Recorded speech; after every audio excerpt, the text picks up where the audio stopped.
Hey there, YouTube, and welcome to another episode of Practical Astrology 101. It's been a little while since I recorded the first episode of this series back in Capricorn season. We're all the way down into Aries.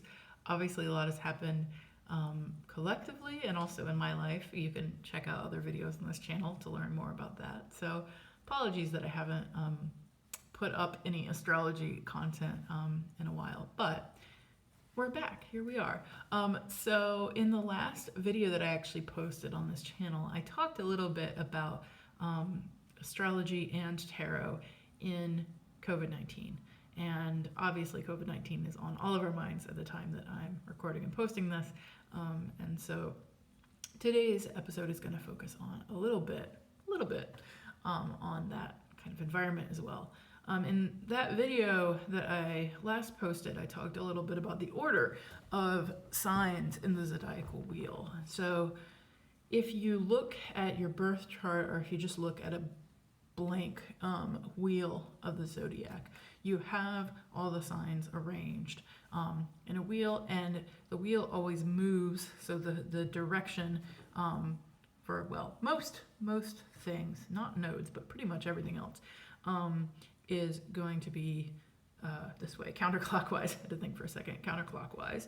So if you look at a standard zodiacal wheel, not a particular person's birth chart, then it always starts with Aries and it goes around counterclockwise until it ends up in Pisces.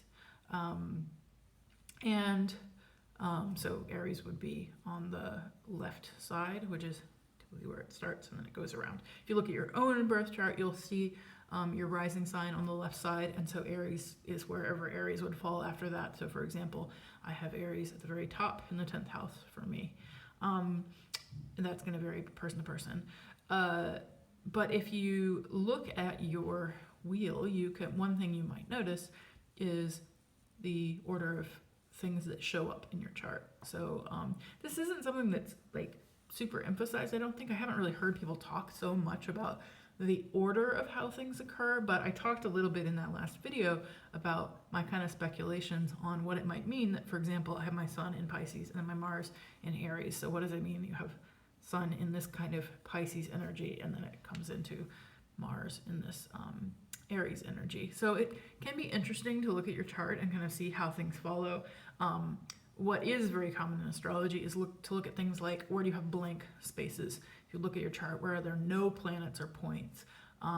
Look at where they're all clustered together.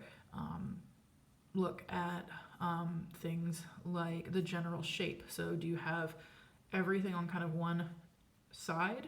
Do you have it all scattershot? Do you have everything really tightly clustered? Or do you have maybe most things here and then like one point on the other side? There are various shapes, and you can read up, Google, learn more about what the different shapes might indicate. What I wanted to talk about today, though, specifically, is a little bit about polarities and there are 6 different polarities, and that is where you have the signs that fall directly opposite one another on the wheel. So if you take a look at the wheel, whether it's just the generic wheel or it's your specific birth chart, you can see what's opposite, and you can see these polarities. And I have found polarities to be super useful for me in understanding certain things about myself that when I first looked at the birth chart, they didn't, like, my birth chart didn't necessarily make a lot of sense relative to my current life until I kind of understood these polarities. So I'm going to particularly talk today about Virgo and Pisces, but you can apply this to any 2 polarities. So another example is that, like, I have a lot of Cancer energy in my chart because I have moon and rising both in Cancer, but I find myself behaving in a lot of like Capricornian ways. And I've realized that in some ways I turn to Capricorn as like a coping mechanism or a way to temper maybe my Cancerian nature. The energy is like flowing that way. So if I'm naturally here in Cancer, I'm sorry, I'm doing it where it is on my chart because I have Cancer here in the first house. But if I'm over here in Cancer, naturally, I have a lot of energy flowing into Capricorn and trying to learn the nature of Capricorn. So you might see that in various places. I wanted to talk today, and here's where the COVID thing comes in. I wanted to talk today about Virgo Pisces, not because of anything in particular that's happening in the sky right now, but because I think that there are that these energies may be coming up for you and may be coming up for all of us in this time of isolation, quarantine, and worrying about the future. So Virgo, so to use this as an example, Virgo is a sign that is analytical. It's a lot about improvement. It's a lot about details, figuring out the little daily things in life. How do we tweak little bits to optimize our experience is how I would think about Virgo. If you're a tarot person, Virgo is associated with the Hermit. So I think a lot of us are thinking about Hermit right now. Although, not to get too literal about the Hermit, yes, we're all stuck inside, but it's about self-improvement. Virgo is very into self-improvement, and so if you are, like I am, in your apartment and thus thinking a lot about your physical space, maybe thinking about how you can optimize the space, thinking about how you can optimize your routines, working from home, that's all very Virgo. And then on the other side of the chart, we have Pisces. So Pisces, which happens to be my sun sign, Pisces is also about improvement, but that's not usually how we think of it. And it's also about a different kind of knowing. So if Virgo is about intellectual knowing and knowing the facts and data and being able to optimize in that way, Pisces is about intuitive knowledge. It's about soul knowing, connecting to things in a way you can't necessarily describe. And it's about improvement, but it's more about improvement of the soul, improvement that is universal. It is not nitpicky and grainy.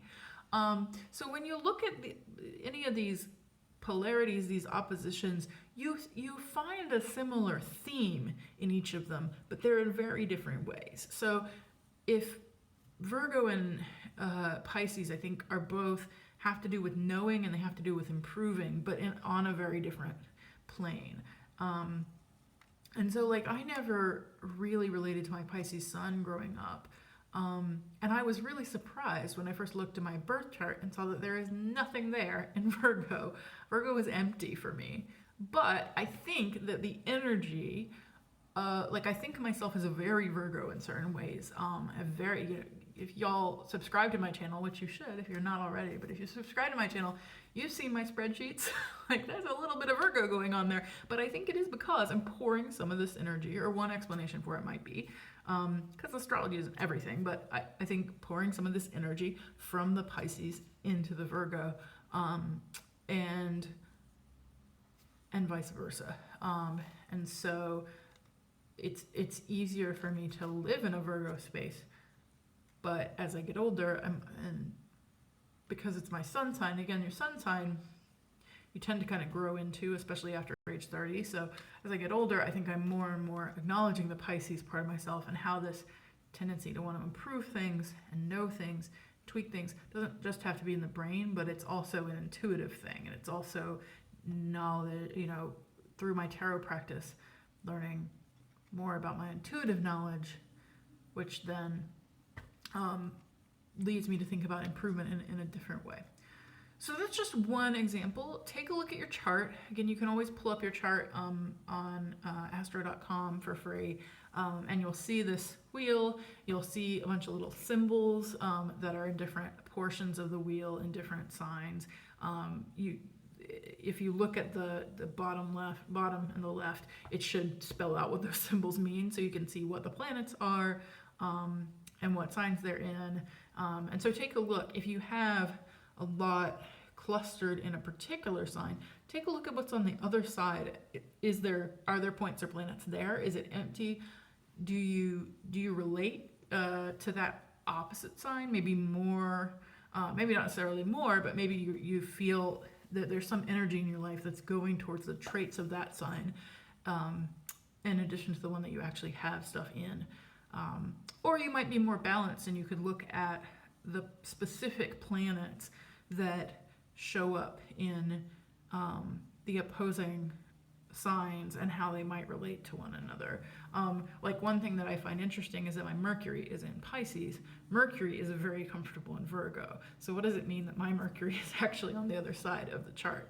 You know, if you could think about how the planets that are, especially depending on where exactly they fall and how far kind of over they are in the little wedge that is that sign, depending on exactly where they fall, you may have planets that are in direct opposition to one another, and so that's going to have some very particular energy in terms of what those planets represent and how they are opposed to one another. We'll talk probably in a future video a little more about oppositions, about aspects like oppositions and what they mean and what kind of energy that is, but that's something just to notice for now.